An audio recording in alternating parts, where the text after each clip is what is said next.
EU-vaalit oli ensimmäiset vaalit, johon mä otin osaa silloin. Mä olin juuri niin kuin päässyt vaali-ikäisyyteen ja tuolloin äänestin EUn puolesta. Mun mielestä on oleellista katsoa, miten EUn rooli on muuttunut vuosien varrella. Tavallaan niin kuin meillä on tapahtunut prosessi, jossa niin kuin yhä enemmän päätöksiä tulee taholta, johon kansalaiset ei pääse demokraattisen prosessin puitteissa vaikuttamaan. Hyvä esimerkki on toki Euroopan parlamentti, joka ei pysty tekemään lakiuudistuksia, pystyy ainoastaan hyväksymään niitä, joka tarkoittaa sitä, että Euroopan parlamentti on täysin passiivinen vastaanottaessaan komission ehdotuksia. Jos saan kertoa hyvän esimerkin, niin mielestäni kertoo se, että aikanaan kun puhuttiin Lissabonin sopimuksesta, siitähän puhuttiin, niin kuin, että se parantaa EUn tilannetta, koska ensimmäistä kertaa EUn kansalaisilla on niin kuin perusoikeudet. Se, mitä ei kerrottu siinä, on, että saman sopimuksen myötä yhä enemmän päätösvaltaa siirtyy komission taholle. Ja Ranskassahan kansa äänesti tätä sopimusta vastaan, jonka tuloksena kansanäänestys hylättiin ja päätösvalta siirrettiin parlamentille. Ja presidentti, Monsieur le Président, perusteli sitä aikanaan sillä tavalla, että sitä sopimusta on oleellisesti muutettu, niin täten me voidaan unohtaa kansanäänestys ja siirtää se päätösvalta parlamentille, ilman että samalta kansalta kysyttiin, että onko nämä muutokset oleellisia. Ja kuten niin kuin oikeusoppineet on sanonut, että se oli Ranskan perustuslain vastaista. Se kertoo vaan sitä niin kuin oman tarinansa siitä, että kuinka uskottavana me voidaan pitää sitä tarinaa demokraattisesta EUsta, että meillä ajetaan läpi asioita, joita on päätetty ajaa läpi, riippumatta siitä, mitä kansa ajattelee. Se on menossa yhä huolestuttavampaan suuntaan ennen kaikkea sen takia, että jos katsotaan talouspolitiikkaa, jota nyt harjoittaa niin sanottu troikka, Euroopan keskuspankkikomissio ja IMF, niin tällaista politiikkaa, tällaista uusliberalistista politiikkaa, missä vaaditaan niin kuin rakennesopeutusta sen avulla, että saadaan lainarahoja, niin vaaditaan vastakkaisesti koko julkisen sektorin tuhoamista. Sitä ei ole kannattanut kukaan 20 vuoteen, mutta siitä huolimatta sitä harjoitetaan.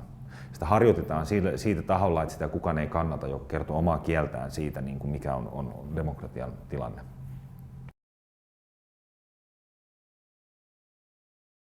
Eurosta pitää erota. Toki silloin kun erotaan eurosta, niin kysymys on riskipelistä. Kysymys on riskipelistä siitä, että kukaan ei voi tietää, miten esimerkiksi sanotaan niin kuin finanssitahot tulee suhtautumaan siihen. Suomi voi joutua ikään kuin, voisiko nyt suoraan sanoa, kostotoimenpiteen kohteeksi. Mutta peruste, minkä takia eurosta pitää erota, on päivänselvä. Nykyisten EKPn säännösten puitteissa, Euroopan keskuspankin säännösten puitteissa, ainoa tapa, millä esimerkiksi Suomi saa lainaa, on yksityiseltä liikepankilta lainaamalla. Ja tällöin, jos me ajatellaan vaikka vasemmiston ajamaa talouspolitiikkaa, vasemmiston linja on se, että pitää enemmän elvyttää. Ja elvytys on ilman muuta järkevää, koska elvytys maksaa itsensä takaisin. Mutta elvytyksen ongelma on se, että ainoastaan niin kuin raha, mitä saadaan siihen, saadaan yksityistä liikepankilta lainaamalla. Kun taas olisi niin kuin toinen vaihtoehto olemassa, joka on se, että olisi oma keskuspankki, joka rahoittaa infrastruktuurirakentamista. Olisi oma keskuspankki, joka nimenomaan rahoittaisi sen kaltaista toimintaa, joka on elvytyksen suhteen järkevää. Infrastruktuurin ylläpitoa ja sen kehittämistä. Siis on aika huikea asia, jos ajattelee, että kuinka paljon työn tuottavuus on lisääntynyt ja minkä takia me nähdään rapistuvaa infrastruktuuria. Se ei ole kestävä politiikka. Laajempi teema toki on se, että taas ehdottomasti se ensimmäinen vaihe, oma keskuspankki, joka rahoittaa tuotantoa. Laajempi kysymys on se, että me voidaan myös pohtia sitä, että tutkitusti 97% rahasta luodaan velkarahana, joka tarkoittaa sitä, että yksityisellä liikepankilla on tavallaan oikeus laittaa rahaa kiertoon. Niin millä tavalla mun on hirveän vaikea nähdä, että millä tavalla tällainen oikeus on annettu yksityisille liikepankeille. Tästähän oli 1960-luvulla Yhdysvalloissa oikeudenkäyntikin, kun eräs kansalainen kieltäytyi maksamasta velkansa takaisin, joka oli otettu yksityistä liikepankilta. Ja hänen peruste on se, että Yhdysvaltain lain mukaan niin kuin velan suhteessa molempien osapuolien täytyy tehdä joku niin kuin ikään kuin myötävaikutus sen velan syntyyn. Et jos toinen niin kuin, pankit pystyy luomaan rahaa vaan naputtamalla numeroita, niin silloin pankit eivät ole tehneet sellaista työtä, josta heillä on oikeus vaatia takaisin sitä velkaa. Ja juttu meni läpi alioikeudessa, olkoonkin, että se kumottiin myöhemmin. Mutta se kertoo jotain siitä, että rahan luonti, yksityiset liikepankit voi edelleen toimia, mutta erilaisissa lainsäädännöllisissä puitteissa. Erilainen lainsäädännöllinen puite tarkoittaa esimerkiksi sitä, että yksityiset liikepankit joutuvat sen rahan, minkä he lainaavat eteenpäin kuluttajille ja liikeyrityksille, niin kuin julkiselta taholta saamaan. Se on enemmän utooppinen päämäärä, mutta se täytyy aina muistaa, että mun mielestä niin kuin se auttaisi ratkaisemaan sen ehkä kaikkein suurimman poliittisen kysymyksen, joka on se, että miten me selitetään se, että esimerkiksi ainahan on puhuttu siitä, että teknologian kehitys lisää työn tuottavuutta. Ja työn tuottavuuden idea on se, että ihmiset voisivat tehdä vähemmän työtä, elää paremmin. Ja nyt me nähdään, että tämä ei ole tapahtunut. Ihmisiä vaaditaan yhä enemmän tekemään työtä. Ja silloin herää kysymys, että se valtavan teknologisen edistyksen myötä, mihin se on hävinnyt se hyvinvointi. Ja tällä tavalla ikään kuin palata sellaiseen yhteiskuntaan, jota säätelee reaalitalous, siis se normaali taloudellinen toiminta, eikä rahan pyörittäminen, eli finanssitalous, johon suuntaan ollaan menty.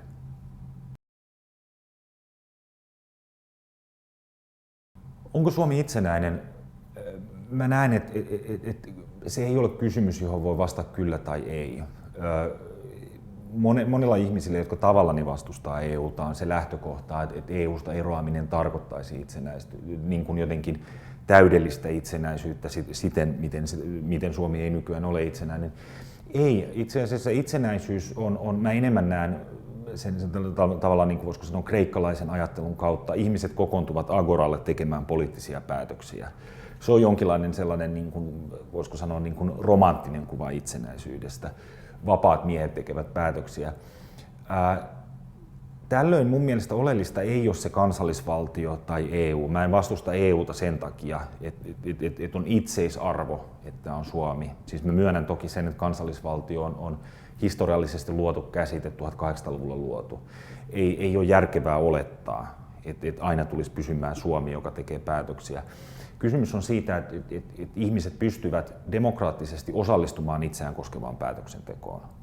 Ja se on hävinnyt yhä enemmän ja sen puolesta täytyy taistella. Se ei ole koskaan sellainen asia, joka on valmis, vaan sitä täytyy aina miettiä, miten sitä parannetaan. Tällä hetkellä kansallisvaltio on sitä sellainen taho, joka yritetään tuhota, josta niin kuin ilman muuta pitää ylläpitää. Se on yksi taistelu, puolustustaistelu kansallisvaltion puolesta, jossa onnistuttiin toteuttamaan hyvinkin tehokkaat demokraattiset rakenteet, eli puolustaa niin sanottua porvarillista demokratiaa, sanotaan näin.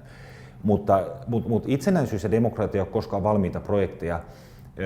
Hyvä esimerkki mainitaan, niin kuin on myös historioitsijakoulutukselta, niin mainittakoon 1960-luku, jolloin oltiin hyvin optimistisia demokraattisen projektin kanssa. Mä siis, niin kuin, kuten huomaatte, niin näen demokratian ja itsenäisyyden aika niin kuin, lähestulkoon erottumattomana. Tuon aikaan haluttiin laajentaa demokratiaa yritysdemokratiaa. Ja se peruste oli jännää kyllä. Se perustelu oli se, että tehokkuus vaatii sitä. Kun taas meille on nykyään totuttu siihen ajatteluun, että yritysdemokratia, demokraattisen kulttuurin siirtäminen yritysmaailmaan tarkoittaisi sitä, että sen sijasta, että tehdään tehokkaasti työtä, rupatellaan niin kuin Ruotsissa. Vaikka silloin ajateltiin, että yritysdemokratia tarkoittaisi sitä, että me pystyttäisiin käyttämään inhimillisiä resursseja mahdollisimman tehokkaasti. Eli ne ihmiset, jotka on niin kuin, mikä tahansa heidän asemansa tuotannossa on, niin heillä on jotain näkökulmia, joilla he pystyvät myötävaikuttamaan siihen. Se on esimerkki siitä, että ei ole mitään niin kuin sellaista selkeää lukkoon lyötyä tapaa tehdä demokratiaa. Se pitää olla avoinna uusille suunnitelmille ja sitä pitää kehittää ja näin edelleen. Mutta joka tapauksessa lähtökohta on se, jonka jaan oman puolueen, itsenäisyyspuolueen kanssa, on se, että meidän on yhtäältä meillä on puolustustaistelu, että pidetään kiinni niistä demokraattisista rakenteista, jotka on aikaan saatu kansallisvaltiossa. Ja sen ohella kuitenkin ollaan avoimia sille, miten me voidaan kehittää sitä projektia yhä edelleen. Kyllä, Suomessa tarvitaan enemmän kansanvaltaa.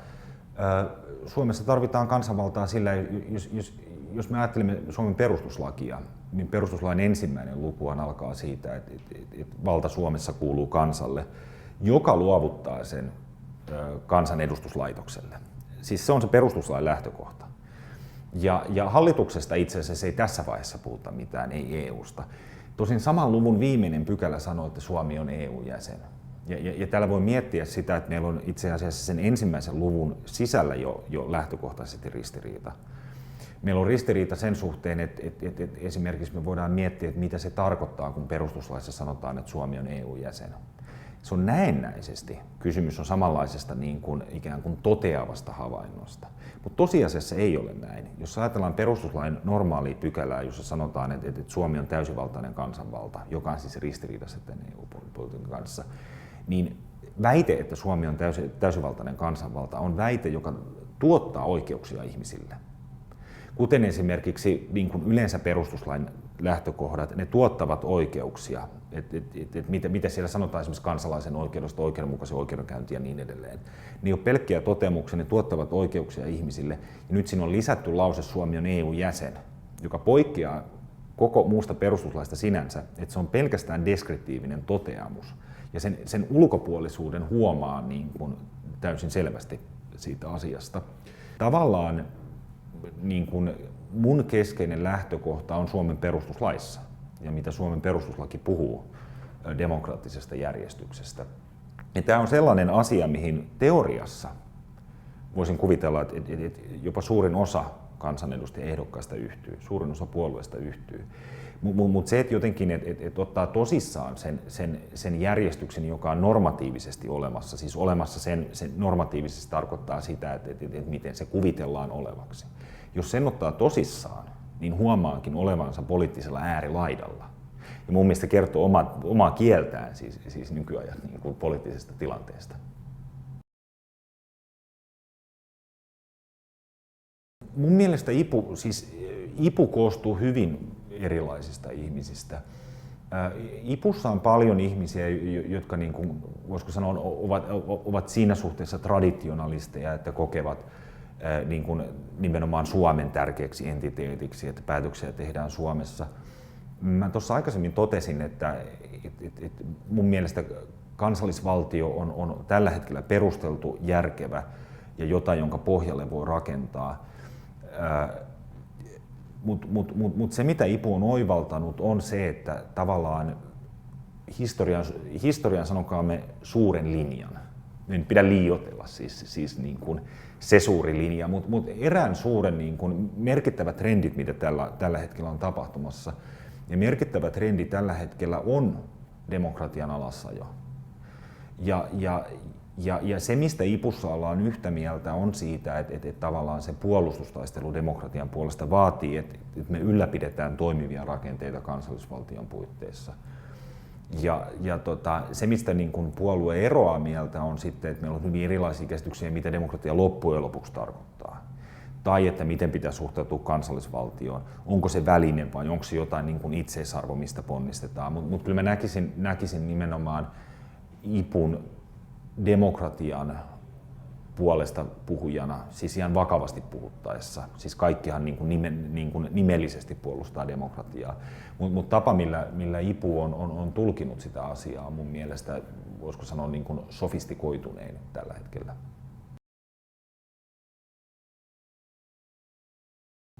Se, mitä olisi pitänyt tehdä vuonna 1989, olisi ollut täydellinen tilaisuus lopettaa NATO.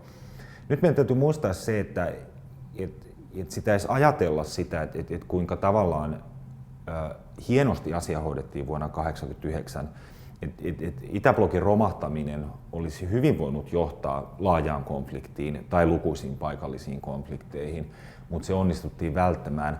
Se onnistuttiin välttämään osittain sen takia, että Mihail Sergejevich Gorbachev teki sopimuksen James Bakerin kanssa siitä, että mikäli Neuvostoliitto vetäytyy DDR:stä, niin NATO ei niin kuin laajene itään, ei laajene DDR:ään, ei laajene itään. Siitä on hirveän paljon keskusteltu, että tehtiinkö tällaista lupausta. Ja tosiasia on, että siitä ei tehty kirjallista sopimusta, mutta kuitenkin siitä tehtiin sen määrittelyn puitteissa suullinen sopimus, että myös länsitaho esitti sen julkisuudessa, että tällainen sopimus on tehty.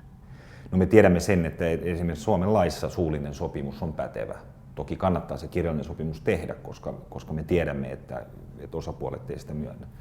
Tällainen sopimus tehtiin ja sitä olisi ehdottomasti pitänyt noudattaa. Ja jos sitä olisi noudatettu, niin Euroopassa olisi täysin erilainen turvallisuusympäristö. Meidän täytyy muistaa se, että NATO luotiin nimenomaan Itäblokin uhkaa vastaan. Ja siitä voidaan keskustella, kuinka todellinen uhka se on, mutta mä olen valmis hyväksymään sen, että sellainen oli kylmän sodan aikana olemassa. Oli Neuvostoliiton panssareita ja muuta. 90-luvun jälkeen NATOn tehtävä oli tehdä itsensä tarpeelliseksi. Tehdä itsensä tarpeelliseksi esimerkiksi Jugoslavian kriisin aikana, Kosovon kriisin aikana, jossa oli niin kuin normaali sisällissotatilanne, joka NATO purki käymällä sotaa. Se on hyvä muistaa esimerkiksi Kosovossa tilanne oli se, että siellä on kaksi osapuolta. Kosovo oli vähemmistössä Jugoslaviassa, mutta serbit oli vähemmistönä Kosovossa. NATO teki jopa sopimuksen Milosevicin kanssa siitä, että mikäli Jugoslavian armeija vetäytyy, niin NATO takaa sen, että Kosovon albaanit eivät ota sitä aluetta haltuunsa. Tietenkään tämä ei tapahtunut. Se oli luotu sota, joka oli täysin voitu välttää. NATO on laajentunut jatkuvasti sen jälkeen itään. Se, mitä tulee Venäjään, niin on muistettava se, että moralisointia voidaan harjoittaa, mutta Venäjä on toiminut kuten kuka tahansa suurvalta teki. Se, mitä on tapahtunut Venäjälle Jeltsinin aikana siirryttäessä Putinin aikaan, on se, että nykyään Venäjän politiikasta päätetään Moskovassa, ei Washingtonissa, ja se on tuonut niin kuin normaalin suurvallalle tyypillisen toiminnan. NATO on laajentunut Venäjän rajoille, Venäjän ympäröity ohjuspuolustuskilvellä. Tämä on luonut nyt sen tilanteen Suomelle, että on yhä suurempi vaara siitä, että Suomi joutuu mukaan suurvaltakonfliktiin. Liittymällä NATOon me laajennetaan konfliktialuetta Ukrainasta Suomenlahdelle ja Suomeen. Ihan lyhyesti loppukaneettina voisin sanoa sitä, että jos lähdetään vielä pidemmälle historiasta, luodaan tätä aikaa niin pidemmälle historiaan, niin se kysymys on tällöin seuraava. Onko niin, että sotat Suomen alueella on syttynyt sen takia, että suurvalta, tässä tapauksessa Venäjä, on niin sanotusti ex tempore päättänyt hyökätä Suomeen? Vai onko se niin, että sota on osa laajempaa suurvaltasotaa? Jos me katsomme viimeisen 1000 vuoden ajaksi, vaikka ristiretkistä alkaen jopa, niin sota on tullut tänne osana laajempaa suurvaltakonfliktia. Tällöin Suomen ainoa järkevä mahdollisuus on pysyttäytyä suurvaltakonfliktista erossa. Ja se oli Kekkosen politiikka. Siis Kekkosen haave oli ydinaseeton Pohjola ja niin edelleen. Se on ainoa mahdollisuus, mikä Suomella on tässä laajemmassa kuviossa. Suomen ei missään tapauksessa tule lähteä mukaan NATOon, koska Venäjällä on se on sinänsä totta, että Venäjä kokee NATOn hyvin uhkaavaksi ja aggressiiviseksi, ja se ei ole täysin vailla perusteita. Se ajatus siitä, että NATO puolustaisi Suomea, voisi olla ainoastaan siinä tilanteessa ikään kuin relevantti eli oleellinen, että Venäjä yllättäen päättäisi hyökätä Suomeen. Sen sijaan, jos ollaan suurvaltatilanteessa, niin onko niin, että Suomi voi ja haluaa hyötyä NATOsta, vai olisiko enemminkin niin, että NATO haluaa hyötyä Suomesta eräänlaisena niin kuin hyökkäyksen rintamana? Totta kai se on jälkimmäinen. Eli Suomen 2 pointtia, mitä Suomi pitää tehdä: pysyä erossa.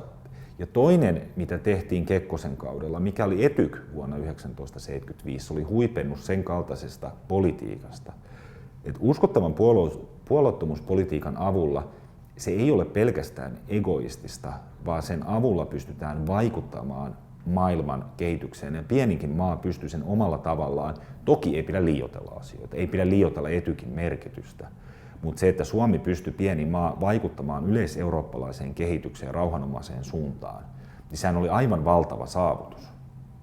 Ja jos me ajattelemme, miten Kekkosen aikaa niin kuin nykyään karakterisoidaan niin kuin suomettumisena, vaikka suomettuminen laajemmin tarkoittaa sitä, että jonkun suurvallan kontrollin alaisena, niin kyllähän me olemme tänään suomettuneita. Jos me katsomme, mitä lehdistö kirjoittaa Ukrainasta, me olemme suomettuneita niin kuin EU, me olemme suomettuneita USAan. Niin se, että Suomi onnistui sekä säilyttämään puolueettomuutensa, mutta myös toimimaan rakentavasti eurooppalaisessa järjestelmässä siten, että Suomella oli tärkeä osa niin kuin rauhanomaisemman systeemin luomisessa, niin se oli jotain, niin kuin, mistä niin kuin voi sanoa, kun loppuu tämä jonkinlainen tällainen, sanotaanko jopa niin kuin hysteerinen sodanlietsontakulttuuri, jota Sanoma-osakeyhtiö ennen kaikkea luomassa, niin se oli historiallinen saavutus ja siitä on meillä valtavasti opittavaa. Siitä niin kuin Kekkosen projektista, joka huipentui Etykiin Helsingissä Euroopan yhteistyö- ja turvallisuuskonferenssiin vuonna 1975. Ja sanon vielä yhden asian, jos me katsomme nyt Ukrainaa esimerkiksi, niin se prosessi, jonka tärkein osa oli Etyk-huippukokous 1975, niin yhä edelleen Etyk on se järjestö, se ainoa järjestö, joka hyväksytään Ukrainan konfliktissa edes jollain tavalla objektiiviseksi ja tasapuoliseksi toimijaksi. Ja jos me ajattelemme, että Suomi olisi aidosti niin kuin puolueeton, niin Suomella olisi valtava mahdollisuus vaikuttaa tässäkin konfliktissa rauhanomaisuutta luoden. Me olemme omalla toiminnalla ja omalla päätöksemme luopuneet tästä mahdollisuudesta ja nyt me kuuntelemme niitä totuuksia, joihin me emme itse pysty vaikuttamaan. Tämä on uussuomettumista aivan niin kuin katastrofaalisessa merkityksessä. Tämä on hyvin häpeällistä, mitä Suomelle on tapahtunut.